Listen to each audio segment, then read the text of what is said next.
Thank you, everybody, for joining us. Welcome to the future. I've always wanted to say that. Welcome to the future. Today we are going to be focused on, as the session is described as, a trends perspective, how technology, data, and feedback are informing innovation. So this session is going to be very forward-looking, big picture, really thinking outside some of our day-to-day roles. But we're going to be doing so in a way that also then connects it back to our day-to-day roles as corporate societal engagement professionals. So we will, with our expert panel, who I will introduce briefly in a moment, we will touch on some topics of trends in technology and innovation, even looking at some technology and innovation that already is proving to be disruptive in societal engagement. We will be looking at ways that the rise of real-time data can inform how we can improve and enhance the programs and partners with whom we work. And then, in particular, the importance of feedback. How can we incorporate feedback from the constituents that we are serving, our programs are serving, our partners are serving, to improve the efficacy of these projects? And again, all of that with a lens of how this can be applied for our roles as corporate societal engagement professionals. We do want to practice what we preach, so we do want to leverage technology. I'm sitting here with the iPad following along on Twitter, so hopefully I will be able to multitask. But if you see, what we have purposely done is put our Twitter handles for each of the speakers and the moderator. In case I moderate in some brilliant way, feel free to tweet away about that as well. But I will be trying to follow along as well, so if you have observations or feedback or questions, I will try to incorporate that as we go along as well. So if you are on Twitter, you may want to go ahead and start following any number of us to make it easier as you're tweeting, but do encourage that we do that as well. In spite of what we just heard about mindfulness, we can be mindful and we can be tweeting and listening at the same time. I swear. I swear. Well, great. Well, with that, I know folks are still filling in, but we're excited to get started. We have about 72 minutes left in our session, and a lot to cover. So we're going to go ahead and get started. You have the full biographies in your material, so I'm just going to do a quick introduction. First, on my immediate left is Kim Simon. Kim is the managing partner at New Profit, and she's done a lot of work in how social innovation, and looking at how social innovation originates and grows. Kim, welcome. Then we have Dennis Whittle. Dennis is the co-founder and director of Feedback Labs. He's also, in the past, the co-founder of Global Giving, an organization many of you probably know, and also has been the lead economist at the World Bank. So I should mention Kim's background is also in anthropology way back when. So we have an anthropologist, we have an economist, and we have an innovator. On my far left, your far right, James Powell. He's the U Report Global Strategist and Coordinator at the Global Innovation Center with UNICEF, and also brings 15 years of global digital media and communications. So I expect you to be tweeting while we're talking as well. And I saw a quote described around the work of UNICEF and the Global Innovation Center as putting the startup mentality back in the UN. Yeah. So I'll be excited to hear about that. So to kick us off, and this will be very interactive, so not only following along on Twitter and any questions you may have, we'll have a couple moments where you'll be able to engage with your neighbors, broken up, and then lots of time for some Q&A as well. But I wanted to start with just maybe in 2 minutes for each of you, give a sense of how you and your organization approaches this concept of innovation, and in particular, if there's one area of technology and innovation that you're most interested in at the moment. Kim? Well, first, thank you, and thanks to all of you for having me here. It's really a pleasure to be in a room full of people that I don't know at all, except maybe Carol. And so thank you. I am a managing partner at New Profit, Inc. We are a venture philanthropy fund.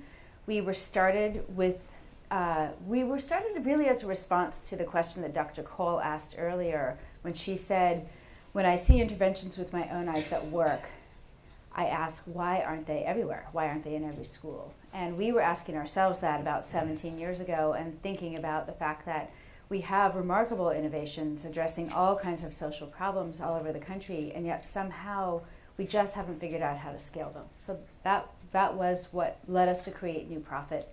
We are a nonprofit and a grantor at the same time.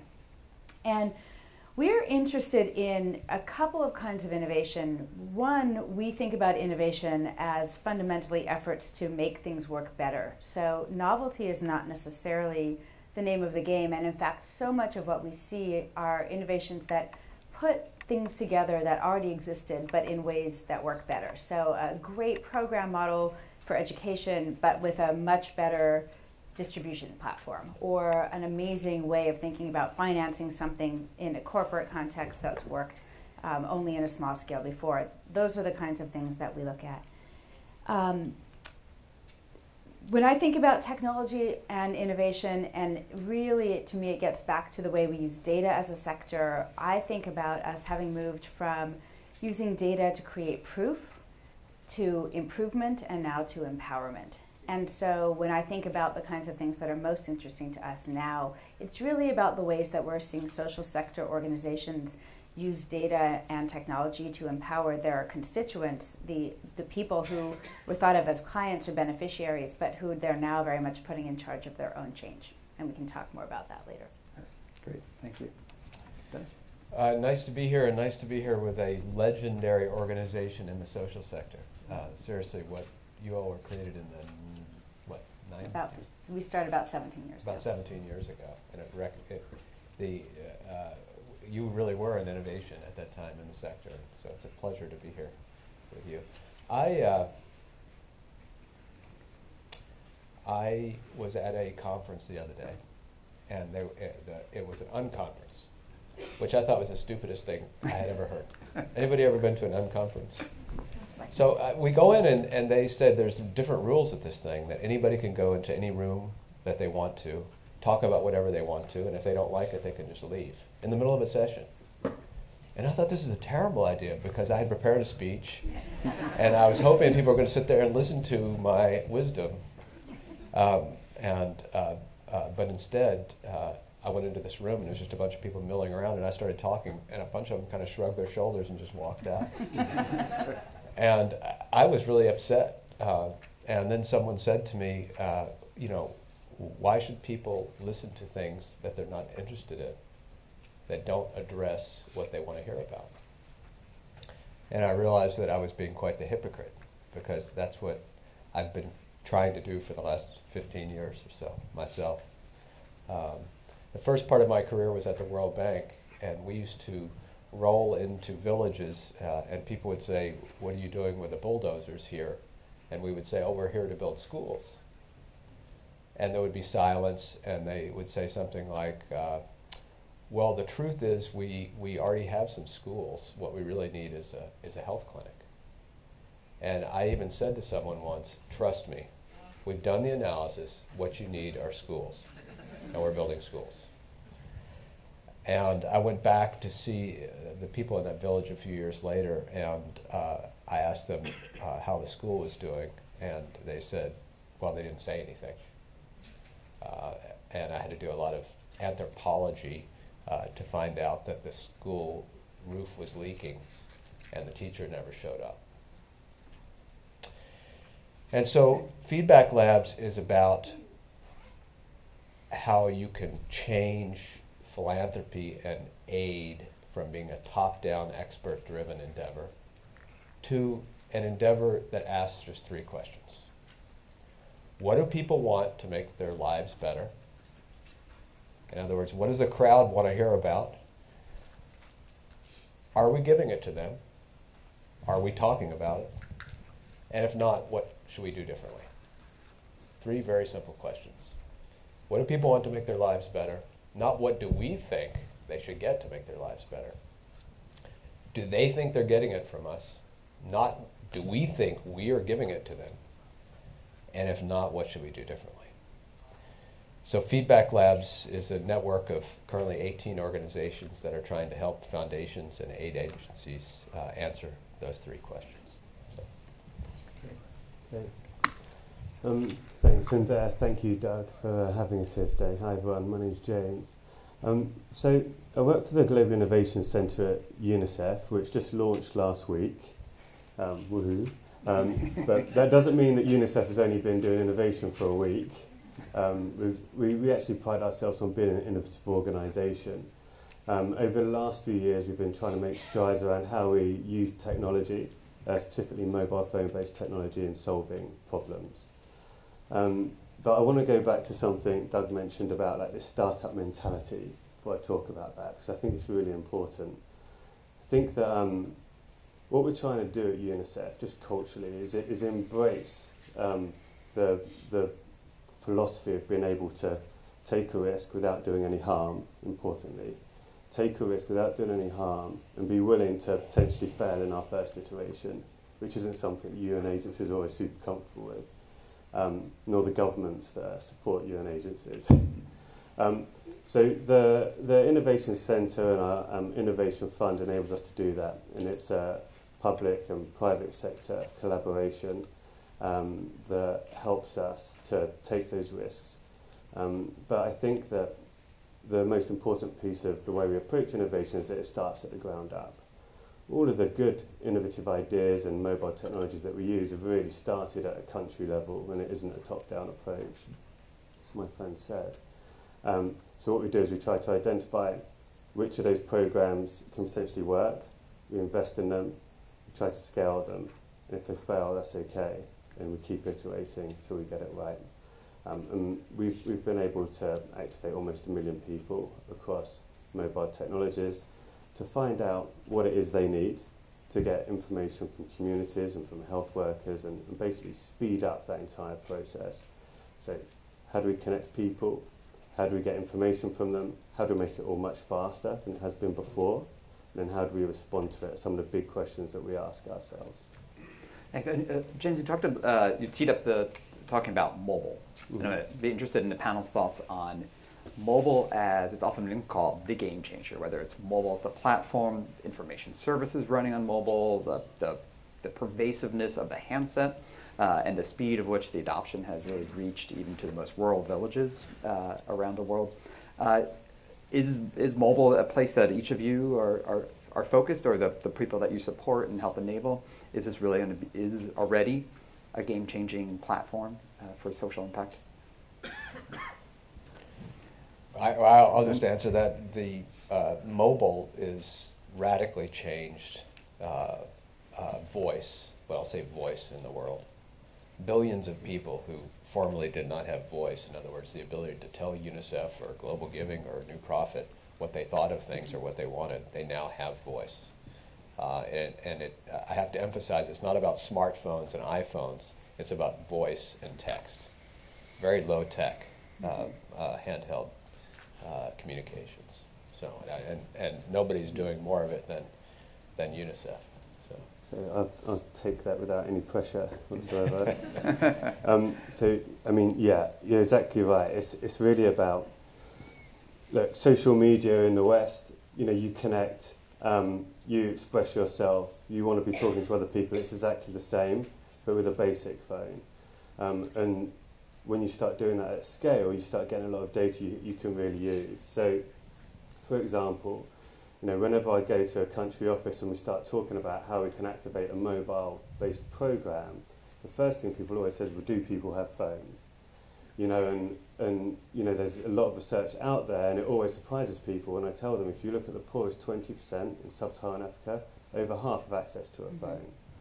So if you look at, I've got this great map, if I was doing a PowerPoint, I'd show you. It shows you that access to electricity versus a mobile phone signal overlaid on one another, and the phone signal is way out there, even more than electricity, where to the point where charging a phone has become a business in itself. So it's pervasive. The penetration levels are really high. In Mauritania, it's in the 90s, which normally surprises a lot of people. If you look at South Africa, you can even start seeing the trends of the future about to happen. Over 30% of all South African phones are actually smartphones now. In Lebanon, that number's 45%.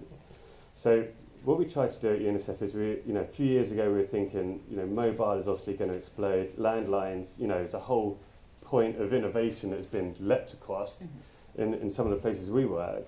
It's never been above 2% in sub-Saharan Africa, and it's been that way for years. But with mobile, you could see those trends about to take place, so we're trying to put infrastructure in place to take advantage of that. So now people are connected. How do you then harness that information? And that's where investment in technology comes. So we're working with the private sector comes as well. So we invested in a platform, we call it Rapid Pro. All of our mobile products sit on top of that. We brought in our own developers to help build that platform. It essentially sends mass messages, receives them and analyzes data in real time. And then we published it as open source so anybody can use it. And Kim, how in your world in the social innovators, with whom you work, heavy emphasis on mobile? So interesting, because there's such a developed infrastructure in the US, there's a lot of non-mobile technology at the center of innovations we work with. But when it comes to engaging constituents, mobile is definitely the name of the game. And low-income Americans often don't have access to the internet on a desktop or in their workplace, but almost everyone has a smartphone.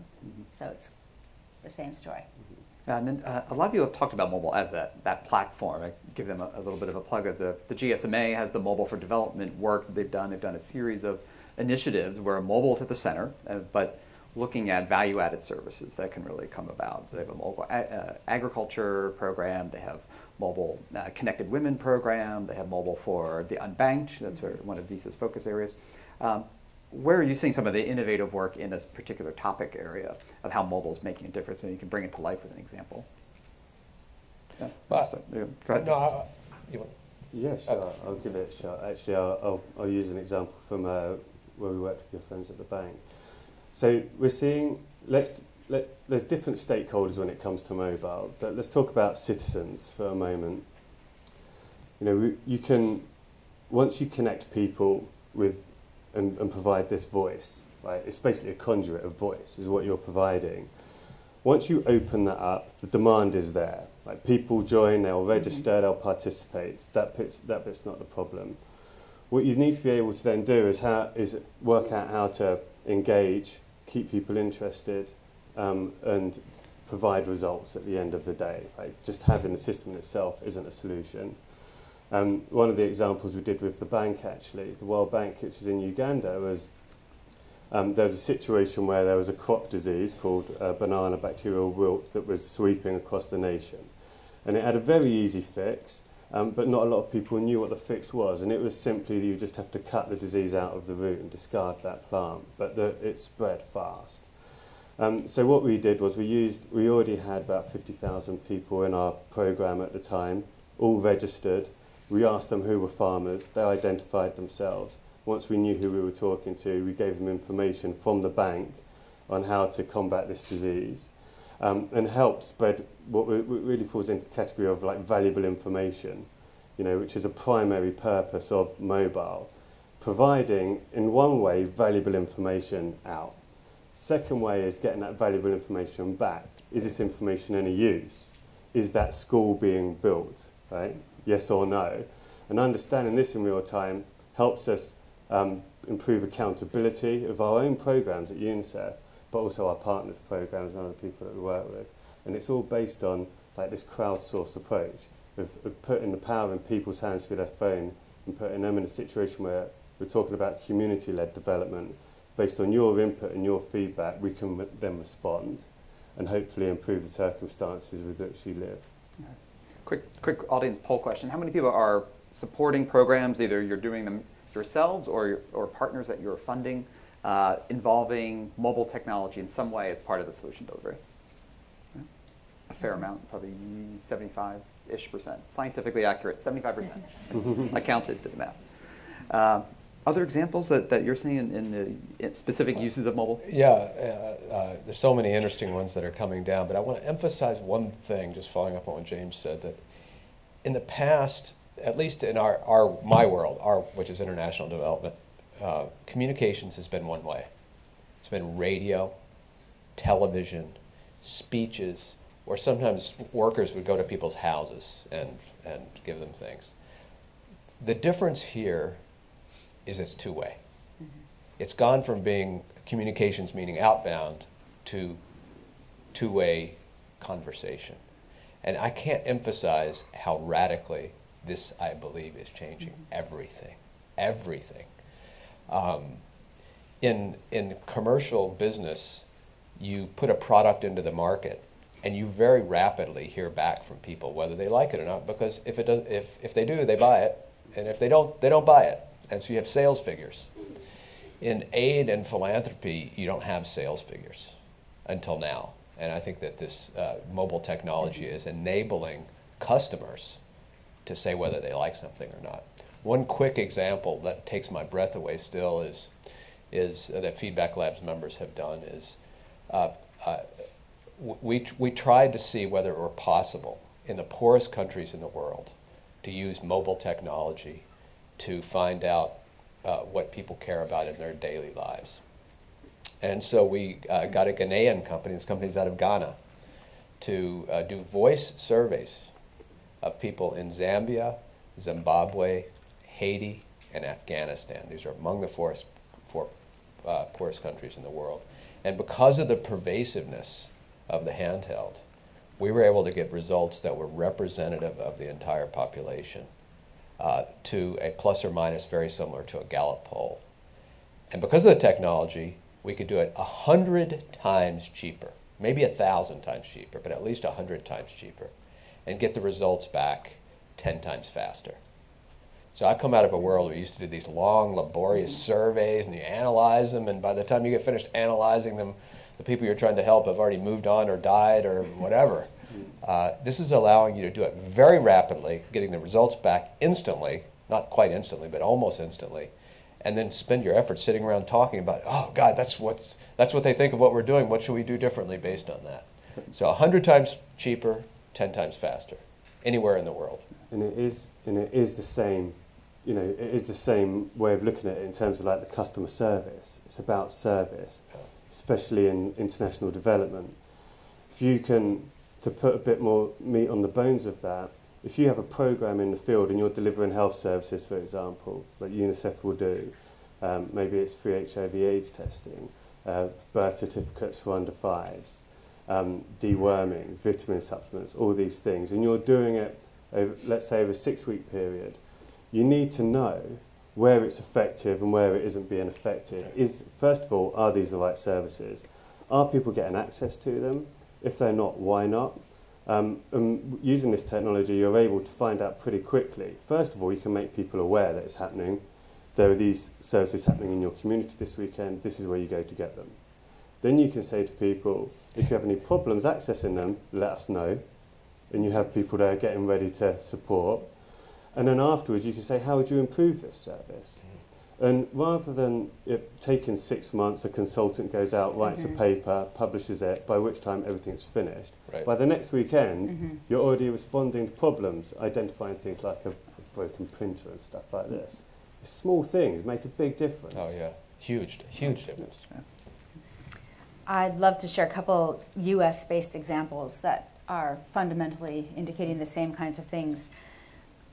There is a whole bunch of really interesting work being done connecting behavioral economics to education reform, and there are some pilots going on through Harvard University where parents are being provided normative attendance data by text message or email from the school. So most of the time, parents think their kid attends school as much as all other kids, and it so happens that sometimes that isn't true. And if parents find out that their kid has actually been absent significantly more than their peers, if they actually have that normative data, the parents take action and the kids show up. And just that, just being in school, is a huge predictor of success. It's not enough, but it's a big start. Another one from the same researcher, Todd Rogers, is showing that if a teacher texts parents and says, today in class we talked about the Revolutionary War, ask your son or daughter about that, the parents have something to engage on. They suddenly have a conversation, and it's not that the parents are now suddenly experts on the Revolutionary War who can tutor their kids. It's just merely having an engagement point changes the dynamic. Academic attainment is increased. Another example, also using mobile, is an effort called Vroom, launched by the Bezos Family Foundation out in Washington State, where they piloted this. The insight there is that all of us are brain builders, and for the earliest days of a kid's life, it's really hard to know how to do that if it isn't something that's just in the water around you, getting knowledge to parents about brain-building moments is not easy, and doing it in a way that makes them feel respected and understood is not easy, and doing it in a way that doesn't ask them to layer 10 more things onto an already crowded day is not easy. So Vroom is an initiative that uses everyday moments to prompt parents to do brain-building activities. And it's done through text. There are some other things that they're trying too, but the way that they're doing it is incredibly well received because it comes to parents on a smartphone in a way that fits in with everything else they do, and it's prompting them at times that are connected to feeding kids or changing diapers or bath time or what have you, very intuitively incorporated and starting to show some interesting results. And a lot of times when we talk about mobile, let's give some of the examples, it's often the here's the rise of mobile and what it's doing in sub-Saharan Africa, and you're sharing a lot of the U.S. Domestic examples. And well, to come back to the audience, for those who had raised their hands so that they're doing something or supporting programs in mobile, anyone doing something in the U.S. using mobile as part of the social impact delivery? So a lot fewer. It's coming. Others come, and others international or outside the U.S. I should say, outside. And the rest of you are tweeting away and not listening to my question.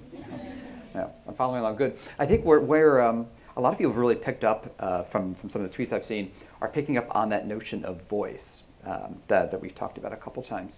And I think it's not just that.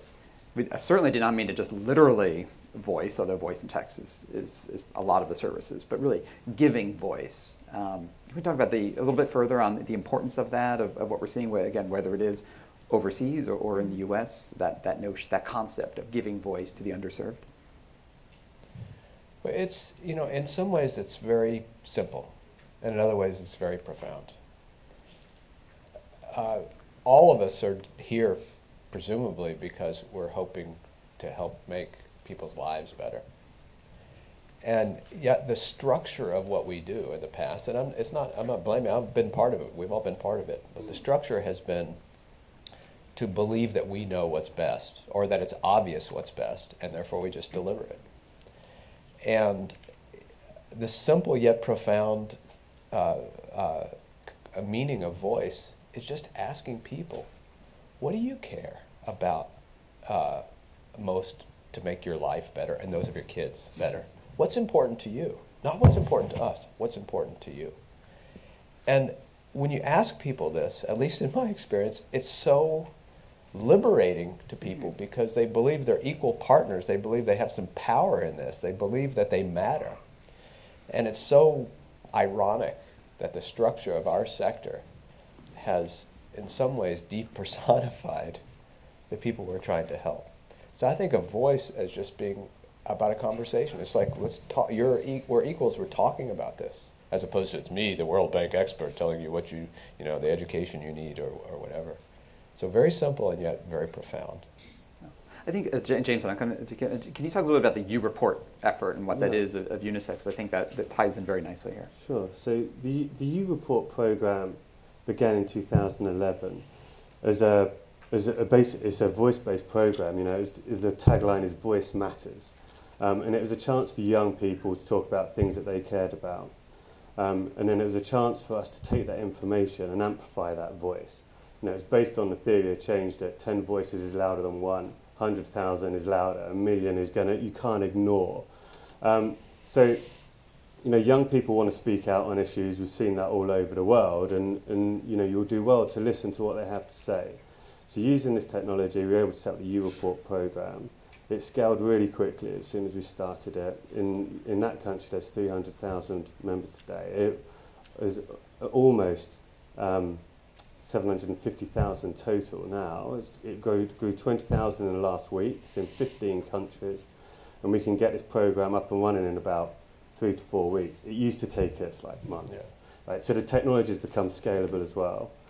And it really is about empowerment. It's people want to speak out. Often they don't have an avenue, so you've provided one. But then there's also people that want to listen. And there's people who are in governments, and we work with people in governments that care about child welfare and child rights. And what we're doing is reducing the distance between people and power. That's really what's happening here, right? So you've got physical barriers where, there was a member of parliament I used to work with in Uganda when we started this. It was a 12-hour drive back to her constituency. You're based in the capital, you're not going back that much, but you need information about what's going on in the community so you can effectively represent the people. She's very passionate about child rights, and she would ask us, ask what's going on around health. She'd actually say my district came in the bottom 5 in primary education. What are the parents saying? Why is that? What can I do here? And we would just ask the question, we'd get a one-page report, and she could advocate for that in Parliament. So it's reducing that distance between people and power and getting information of constituents or in development or beneficiaries, but people, like real people. Just regular people, that's what I call it, putting people. it into the hands of people that can then actually change something for the better.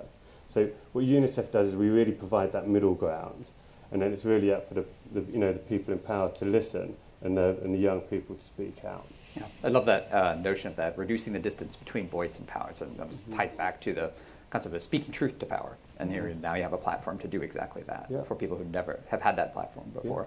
Yeah, Kim? You were... So in the US, this phenomenon is so disruptive in the best possible sense and incredibly exciting. And I'll give you some examples. We spend hundreds of billions of dollars on social sector activities in the US, and a lot of that is human services that are delivering questionable value at times.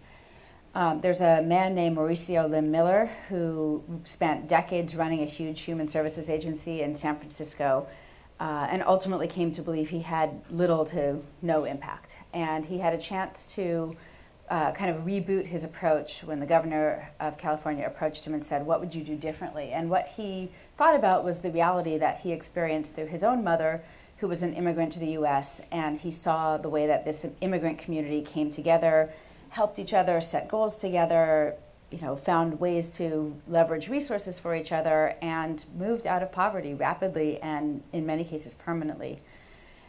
So he created Family Independence Initiative, and it's like the anti-service service delivery agency. Yeah. So they, what they do is get families to get together in cohorts, and all the families agree to do is provide data against a dashboard of indicators that FII stipulates. And they get a small cash incentive to do it, access to technology, but FII does not tell them what to do or even really offer them any kind of services. The families set their own goals together. They help each other figure it out, and then they see the data, and they see their own, and they see each other's. So they'll say, well, Dennis figured out how to get money to buy a small business. Maybe he can help me do it, and that's what happens. And the really interesting thing is that, again, it's the data back to the participants themselves that is driving change. It is creating proof for funders for sure. It's helping FII improve what they do, but the most powerful thing is what the participants do. The other thing it's doing is helping FII understand what people really need. So it turns out in one amazing story that I heard from them recently that this one family who got involved with the program suddenly saw this really significant increase in their kids' educational attainment. They were going from D's and F's to A's and B's in a short time. And the staff wondered what it was underneath that. It wasn't, as it turned out, tutoring or an extra focus on education. It was that the mom got access to a low-interest car loan. And that meant that all the kids could get to school all the time. And that when one kid who had asthma had to go to the hospital, the other kids could still get to school. And so they were there and they were learning. And that was what made the difference. But that's not a very conventional way of understanding how to help or which way we need to look to figure out what people need. Yeah, there's pivoting off of mobile a little bit to a couple other areas. There was a great report out from McKinsey within the last couple of years. They're looking at disruptive technology. So I encourage you all to take a look. It was looking more at economically disruptive, not necessarily societally disruptive, but oftentimes I think many of them went hand in hand. So they looked at things like big data, Internet of Things, 3D printing, drones, wearables. Be interested in where else of your organizations or the innovators you're working with and the entrepreneurs are doing things in there. Maybe, James, I'll start with you all because I saw some interesting announcements today in the wearable space for UNICEF. Yeah, it's quite timely. For those of you that have drifted off already and are really on Twitter, have a look for the hashtag Tech for Good. There was an announcement this morning that UNICEF has announced a partnership with ARM. For those of you that haven't heard of ARM, they're one of the biggest chip manufacturers in the world. They produce 80% of the chips in smartphones and tablets. Most of you are probably using one right now. And we're working with them to identify opportunities for wearable technologies and how we can apply that to good. So how we can take things that have been traditionally used for fitness but apply them to nutrition and apply them to babies' health by using them for monitoring. So we've set up a challenge. You can sign up for it if you want to be part of it, with a company called Frog, who are a design team, to design the next wearables, but that can be used for good. The people that we're in are going to get a small amount of money, and we're going to test those programs and try and scale it. So it's really the beginning of a partnership to take, private sector, which is just changing the face of how we approach international development. Okay. Our steering committee for the Innovation Centre has private sector people on it, and they actually help us, navigate how we're even going to approach the next 5 years. But the point is that it helps us try to invent opportunities from the ground up. It's like I said about the high risk things, and see if we can apply that and then scale it.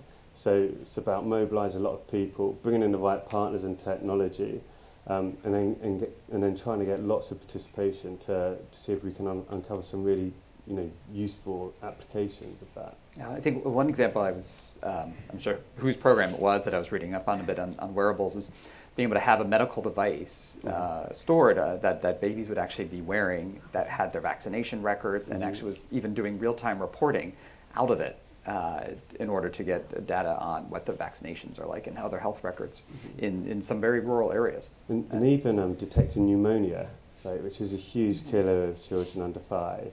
Through the beating and the respiratory, by putting a wearable device on that can help pick up on these signals.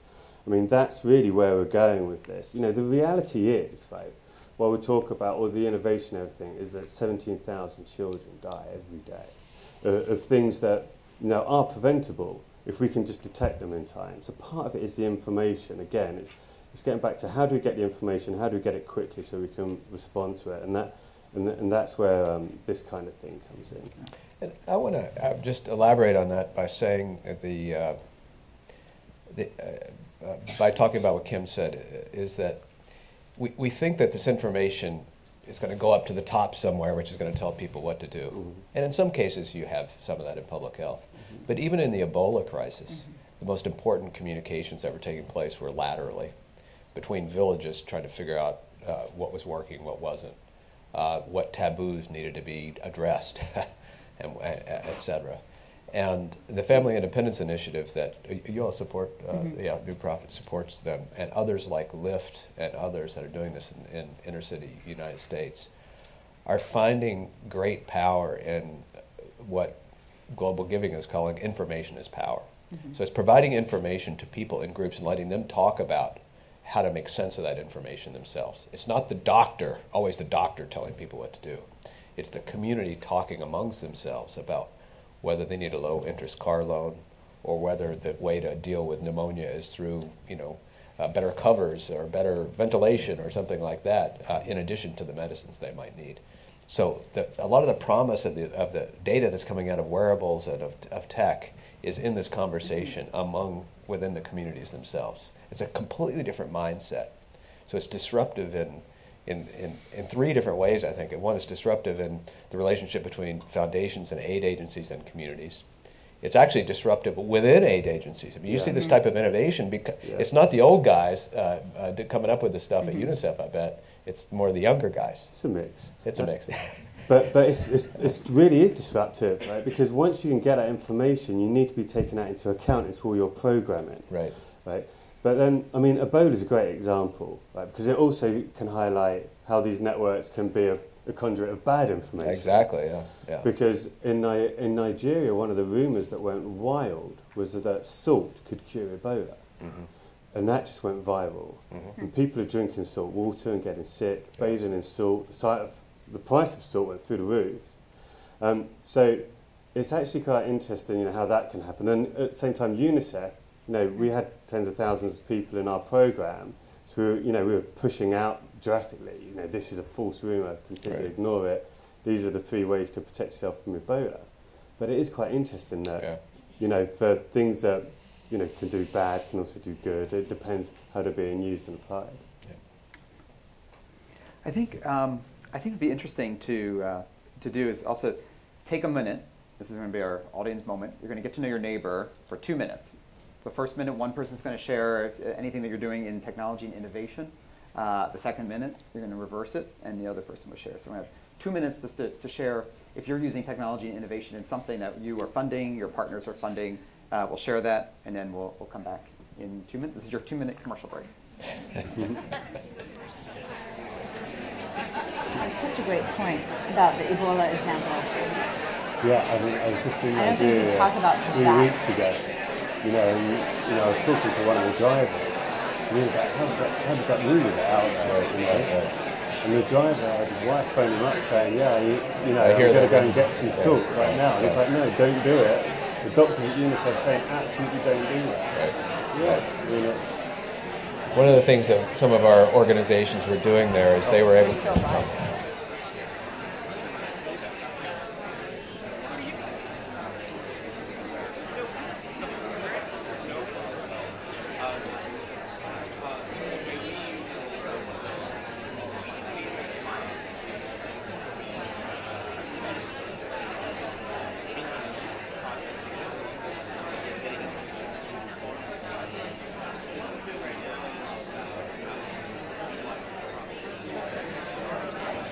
Yeah, good to see you. Yeah.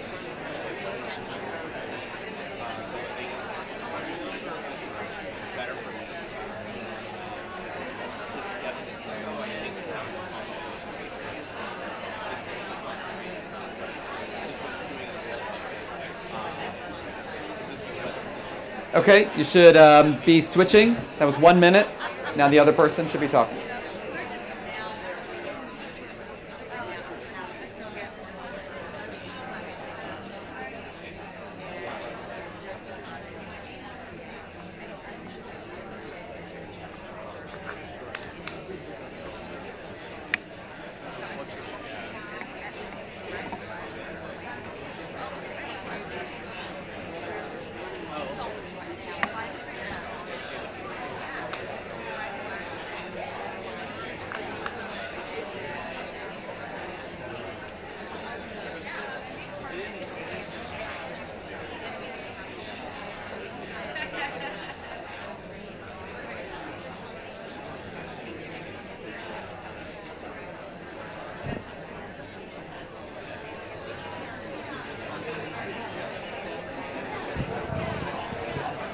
Any other examples in some of the other?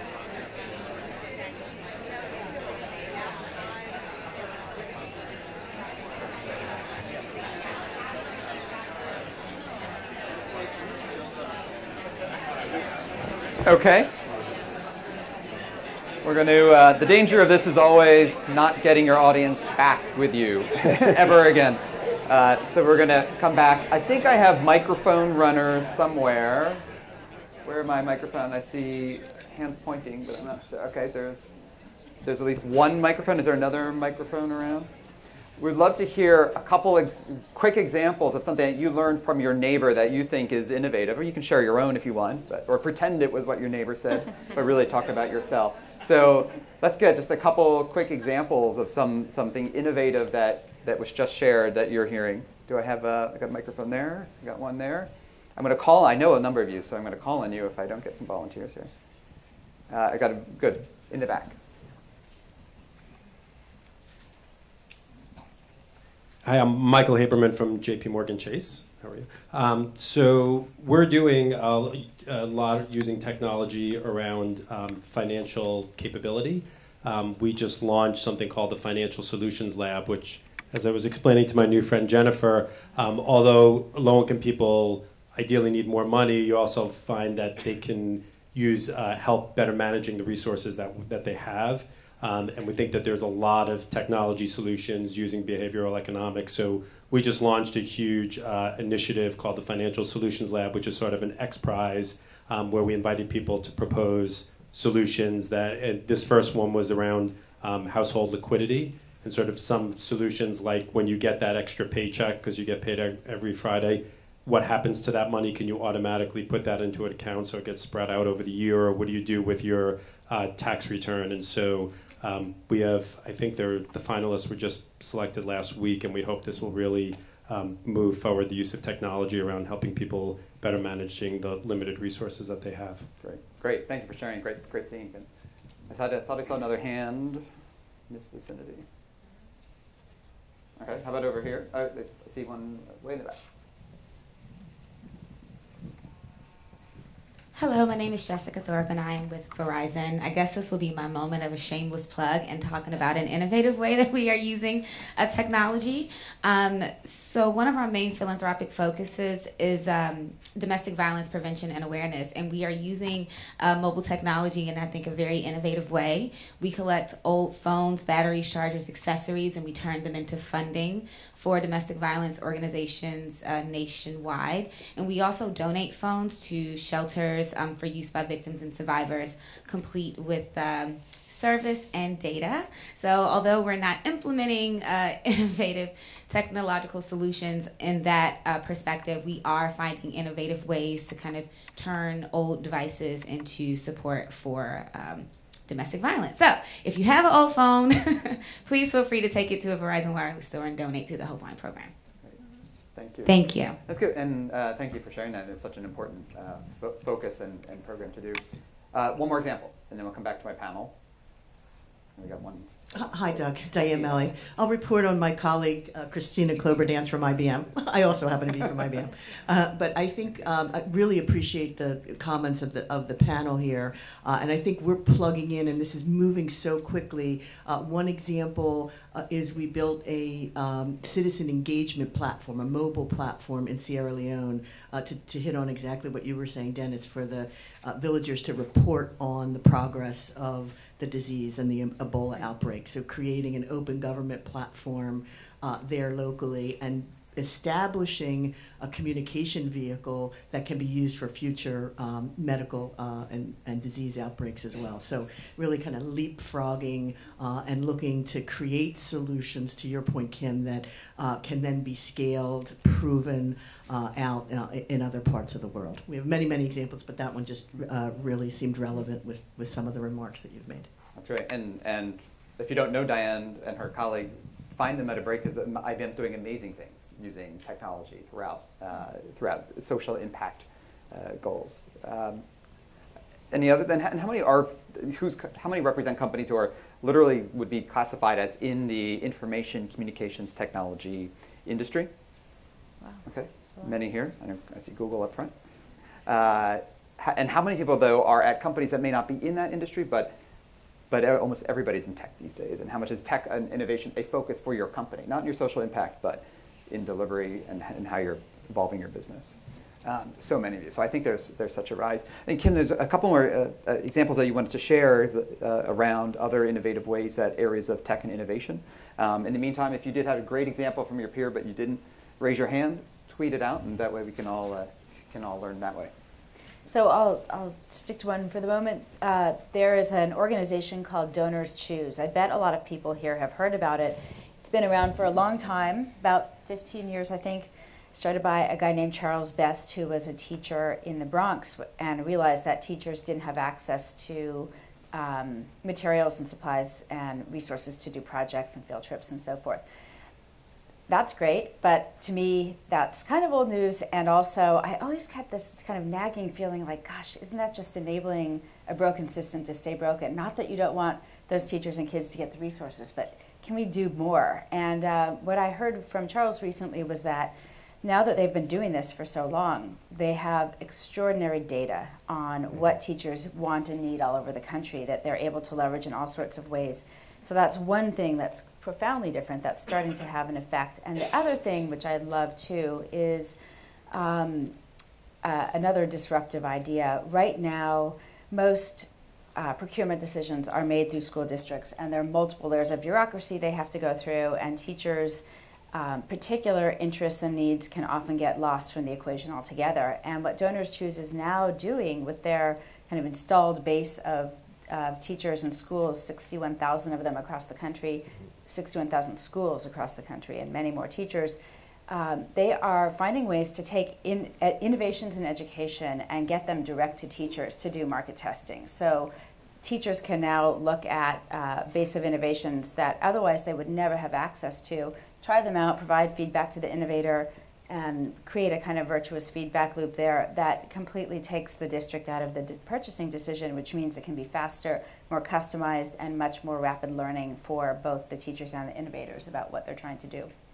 I think great examples, and I think it's interesting to see where the sources of innovation are coming from. I would be very interested in the panel's point of view on, are you seeing most of the innovation for social impact goals coming out of private sector being applied towards social impact, coming from social entrepreneurs and then some of the stakeholders you work with, from some very innovative nonprofit or NGO type of organization, civil society? You're seeing it led by government? Is there one answer, or is it yes to all?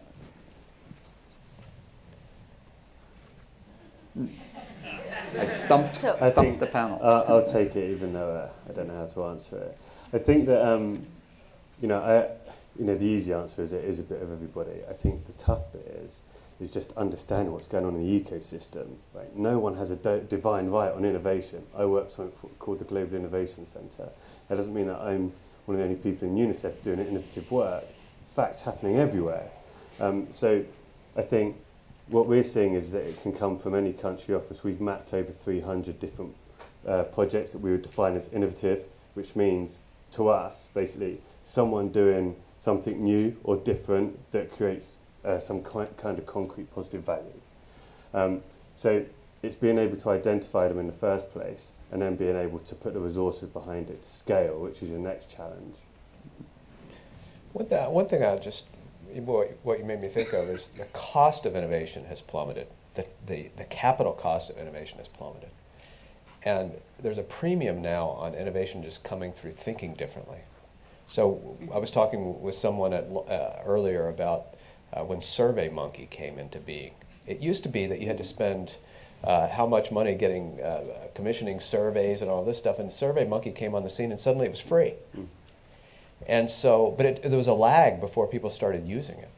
And I think we're in the same space now in this kind of sector and in the topic we're talking about. Almost anybody inside a company or an organization or a government can innovate by just asking questions differently and say, in this case, hey, why don't we ask and see what people themselves, regular people, really want from us? The cost of doing that is now very, very low. So I think innovation is now possible to come, from anywhere within any sector, I guess I would say. And one thing I would just say is, I was at this conference 10 years ago, and it was a different situation by far. It's, there was a huge divide at that time between social organizations and for-profit companies. And a few of us were able to penetrate the membrane between them, and now I'm seeing much more collaboration across the sectors, including with the UN. Kim, where are you saying the innovation originate? I'd say everywhere, and that includes within philanthropy, inside government, certainly inside communities and organizations. And if anything, I continue to believe that figuring out how to let it scale is one of our biggest challenges, and that's where funders can be a force for good or a force for evil. And I think we have a lot of work to do, and we ask ourselves all the time, how is our behavior as a funder that's really oriented around performance and data creating a context for organizations to perform and innovate, or are we actually driving them in a direction that squelches innovation or causes them to need to conceal failure and certainly not to learn from it? So I think that's maybe that's a different panel, but it's a really big conversation for us. No, it's going to be this panel because it's exactly a question. You must have looked at index card number 12 here. I have this many more to go, so we're going to be here a while. One thing, Kim, one thing I want to pick up on there is that it's also increasingly collaborative innovation. Yes. And you mentioned Charles Best. Charles started Donor Shoes the same exact time as we started Global Giving 15 years ago.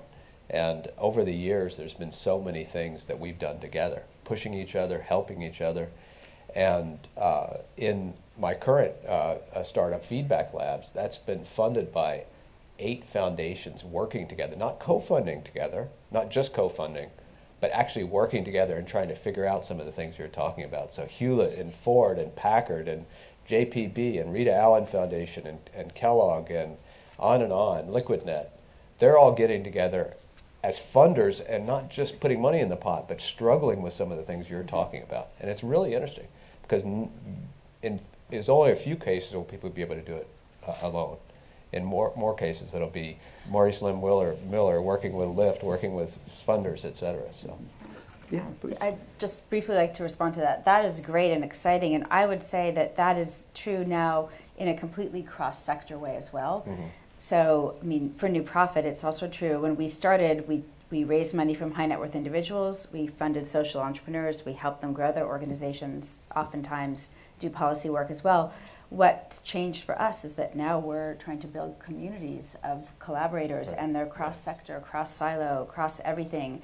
No one has the answer or the power. It's the future, I think. Yeah. I want to come back to this, and I do want to come back to that topic, but scale. You talked about scale. We've talked about, we at Visa have often talked about a call for everyone to now shift to a maniacal focus on scale. Mm-hmm. That we've made significant, all of us in this room and outside this room, have made significant progress on the Millennium Development Goals, heading toward the Sustainable Development Goals, mm-hmm.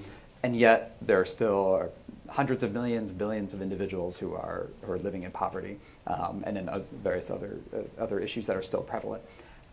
Is it time to take innovations that we've seen working in pilots that we have going on and all just make big bets into certain ones to get to scale? Do we need to continue to look for smaller innovations and pilot? How do we all look at that topic of how do we reach scale? So, in the U.S., about 100 nonprofits start every single day. The vast majority have budgets of $1 million or less annually. We need more innovation. We need new ideas. We will never not need it, but I truly believe that scale is the bigger problem for us, and it would be great to have more people focusing on that in smart ways, not necessarily just about directly growing organizations. There's lots of other levers, but that is a bigger gap for sure. Yeah, I mean, this is the big issue for everybody, and there's something in the structure of the sector that has impeded scale in the past, and we could have a whole session on that. But I'm increasingly convinced that scale is all about the spreading of ideas. It's not about the growing of individual organization. I mean, just what you talked about, how Maurice Miller does his stuff, infecting others with the idea of doing that is the way to get to scale, not by making poor Maurice grow into 50 other states. So scale comes from the adoption of practices and ideas widely. It doesn't have to come through growth of individual initiatives or products. That's a slight difference between the social sector and the commercial sector, I think. I think for us that, scalability or the potential of scale is something that's fundamentally important for us to look for in everything we do. We've got massive problems that we're dealing with. We've had more disasters this year than any other year recently. And when we go into countries with solutions, they need to be solutions at scale because a lot of people are being impacted. So solutions have to scale. What we're finding is that there are some core criteria that go around to the success or failure of that, especially if you're going back to technology. The underpinning platform for mobile phones, it needs to be transferable. You need to be able to adapt a program for a country context, but the technology itself needs to be transferable. You need to be able to set it up quickly, and you need to have an endless capacity of the amount of people that can participate and the amount of data you can collect. So those are some of the core components. Another core component is partnerships around it. You can't scale without partnerships. You just can't do it. You can't just do all this independently on your own. So who are those partners? What do they offer outside of money? What else is there? We've done some interesting work with our friends at IBM at the back there, so tip my cap to them, on understanding the scale around data, just managing the data itself. And then how do governments and systems that are trying to strengthen use it? There has to be an application and a desire and a will to use it. A demand, basically equivalent of a market demand. And what is it, and the mic runners, we're going to go to Q&A after I ask this question. And what can this room of corporate societal engagement folks do to either do differently, or either do more of because it's good and it's working, or stop doing because it's actually impeding our ability to scale some of these innovative solutions?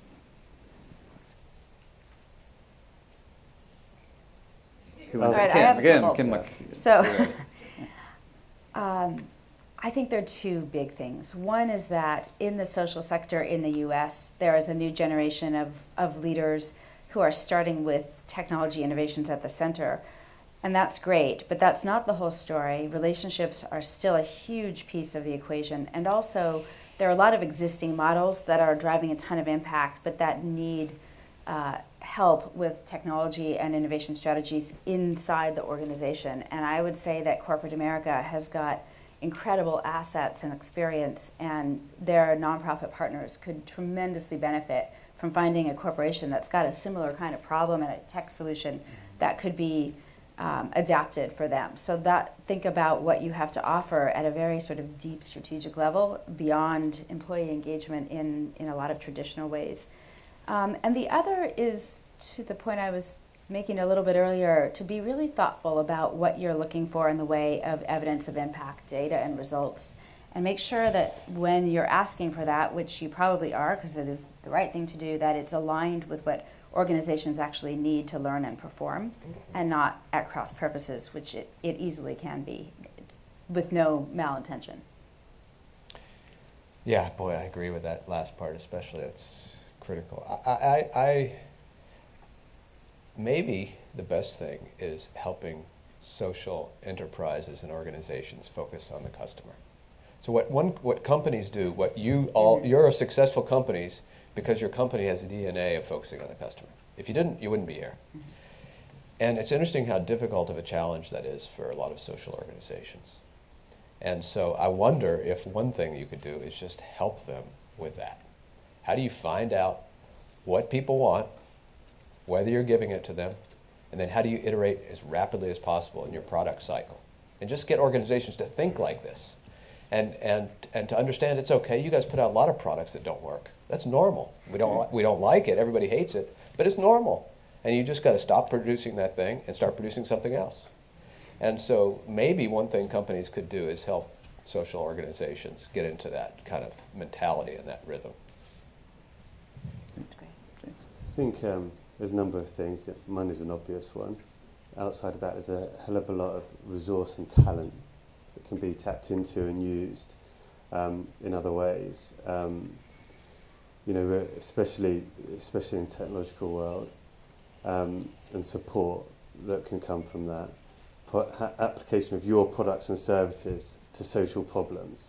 There's loads of potential there, especially if you're already a big business and you're scalable already. That infrastructure's already there. They have presence in some of those countries already. You know, can you mobilize that in any way? So I think that, you know, there are some things there, but I think philosophically is that when you try and pigeonhole an innovative project into a standard kind of, you know, project planning procedure, you can't put a square peg in a round hole. Iteration, small failures which you turn into successes need to be allowed to happen. Mm-hmm. There need to be contingencies for that. And I think that needs to be acceptable and okay for everybody, you know, and that's how you get to the perfect iPhone. Right. Yeah. I mean, I think being West Coast based, our company, and being in San Francisco, Silicon Valley area, and one thing that I've seen is a lot of companies who are approaching this whole areas, we're not going to do a lot of check writing to nonprofit groups. If we're going to look at the technology, the platform, the products, the expertise that we have, and see how we can bring that to societal challenges. That's a shift that's going on across this whole sector. I think it's something certainly on the rise. Look at to go back to that press release earlier, the ARM partnership is around their technology and how we can take something that exists in most people's phones in this room and try and apply that in a technology for good context. That's basically what it is. It's not really about the money. Right. No. Yeah. And let me follow on that. So in 2000, two of us left the World Bank to create Global Giving, which was the first crowdfunding, crowdsourcing online thing, global platform. And a lot of people thought we were just kind of crazy. And we happened to meet Visa and talk to the board of directors at Visa. And Visa, at the board of directors level, told us this is the type of disruptive thing that Visa is proud that it did in its past. And you guys have got to go for it. We don't know whether it's going to work or not, but you guys have got to go for it. And they did provide some money, a couple $100,000, but equally important, they provided the validation to us and some insights and advice about how the Visa platform had been developed. And I am not kidding you that that's one reason why global giving is in 162 countries today with financial back office systems that are incredible. It all dates back to a little bit of that encouragement. The money also mattered. I have to say the money definitely mattered, but the encouragement and the insights were equally important. Full disclosure, I did not know that until just a moment ago.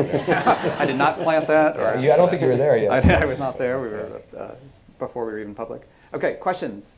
I know you've been sitting very patiently, and there's one way in the far back. I see a hand up. So an interesting trend I think that's emerging, at least in U.S. philanthropy, is this interesting paradox between a demand for more robust measurement or impact data from a funding perspective, yet maybe the wrong kind of data. So I think you all have alluded to this. I think, Kim, you very well so but this is a question for everyone. In terms of how U.S. funders get our boards and other people comfortable with entrepreneurial kind of risk, what are some things that we can bring to the table? Because I think at the PwC Foundation, we've done some preliminary investing in social entrepreneurship ecosystems, but I think we'd really like to go to the next place, which is probably some more direct investing. But this idea of failing fast, interestingly, in contemporary philanthropy in the U.S. is not mainstream. And I think you've all alluded to that, but I'd love for the entire panel to address that a little bit in terms of tools that we can take to some really risk-averse leadership. Thank you. That's great. And PwC, is that what I heard? Yes. Yeah, great. Thanks. Okay. Any thoughts? Yeah, I'll take a crack at that one. Okay, so PwC will be used to like the concept of risk and risk around investment, and it's the same thing. It's about how do you change a culture within an organisation to be less risk averse. And I think that one of the ways to do that we found successfully with Disney last year was by being able to identify small pockets of money, as opposed to putting it all on black and betting the farm on one project and hopefully that's going to work because it's gone through like this amazing amount of rigour.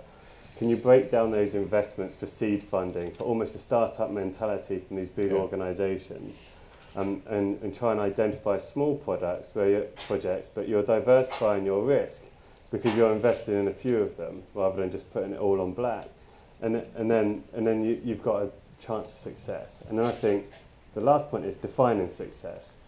Change.org, who I met with recently, I've got a great definition of success. If you go on their website, it talks about all the victories that they've got from their petitions. And I was like, well, what's a victory? And they've got a really interesting way of defining it. And it's through the funnel, which isn't a new concept. You normally think of it in purchasing. But in a victory funnel, they have, okay, so we're going to get this many people involved. We're going to get this many people in power who say they're going to listen. This many people actually are going to listen. These many people are going to do something. I think what we try to do a lot is go straight from A to all the way to Z, skip all those bits of success in the middle, which is where you iterate, and we lose that. So I think sometimes I think that might be a good methodology as well. It had a bit of an impact on me when they explained it. Yeah. Any others? And then we have a couple minutes left. That summarizes. I'll just say yes. Agreed. Ditto is an acceptable answer from this panel. I guess I'd add one quick thing. I think one thing that can help enormously is to get really clear on whether you as a funder are a builder or a buyer. There's actually a really great paper about that by a guy named George Overholzer on the web from when he worked for the Nonprofit Finance Fund. But the idea is that if what your company wants is more of an existing good, deliver something that is already happening to more kids or in more communities, you're a buyer, and that's great. We need buyers. If what you want to do is be part of inventing the next iteration or figuring out how to grow an innovation in fundamentally different ways or to transform an ecosystem, you're a builder. And the kinds of questions you'd be asking and the kinds of data that you'd be seeking and the kinds of relationships that you would be forming would look different under those circumstances. I think New Profit has learned from experience that when people are buyers and when you're seeking builders and you get buyers, a lot of things go wrong. And I'm sure that's true vice versa. And then the second point is really about relationships. And I know that if you're a large grant maker with a lot of grantees, it's really hard to have direct and personal relationships with everyone. But to the extent that you can make those relationships real, even in a sort of iterative way, one grantee here, one grantee there, make them real, learn what they're learning, ask them what they're learning, go visit their work in action if you can. I think that that really transforms the dynamic, and you can then create a context of trust where conversations about performance and even failure are possible in a way that otherwise can be quite difficult. Great. Okay. Ditto. Yep. I want to say Right, ditto. ditto to that too. Great. Ditto. Good. Okay. One last quick question. Does anyone have a quick question? Heather? Hi, I'm Heather Nesson with the New York Tech Foundation. So one of our issues is childhood bereavement. One of our partners, has for a few years had sort of a semi-social, moderated site called Hello Grief, which is for children who've experienced loss to be able to get together, learn from others, tell their experience and communicate. And one of the things they've struggled with, and we've tried to help them with, is how can you expand that and scale that and have that become more impactful, dealing directly with the youth. And so my question would be if you have any success stories in the mobile or social space where the beneficiary is directed at youth and all the sort of challenges and issues that go with that.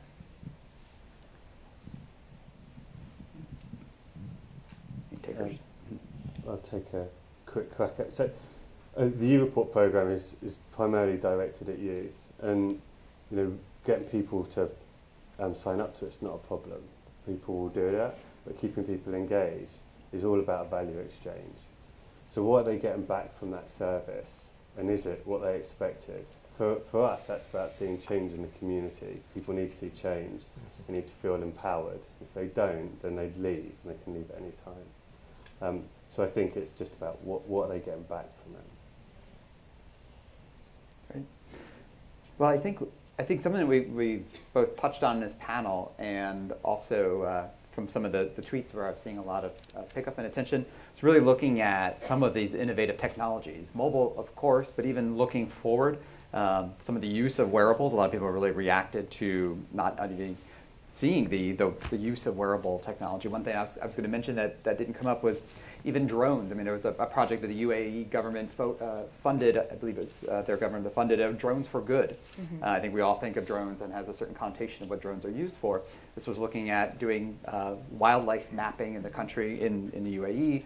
It was looking at how drones can be used in search and rescue after major disasters, so a whole nother area, the big data, a variety of innovation, and the McKinsey report has a good summary of them. I think another area that a lot of people picked up was really that focus on the customer and how we can take a commercial mindset of focusing on the customer and bringing it over to the societal impact side as well. A lot of people really did that. And then there was a healthy debate on scale. Some who are agreeing, yes, we need to focus on scale. Others are concerned that if we shift a big focus to scale, we're going to miss some of the new, smaller innovations that could become the next scalable opportunity. So a lot of great points, a lot of things to walk away with, and how we can then turn that into, as the corporate societal engagement folks, how can we both look at who are we funding, what types of programs are we funding innovation, are we open to those, to doing even more of that? Are there more private collaborations? I think that's going to be a rising topic. We're going to hear more about it's shifting away from the big focus on private-public partnerships to even private-private partnerships of how we can bring some of the technology, and how we not only are as corporate individuals and representatives bringing that money to the table, but really rising in what core products, what expertise, what skills of our employees, and what core technology can we bring to it. So please, Kim with New Profit, Dennis with Feedback Labs, James with UNICEF, please join me in thanking them for their help.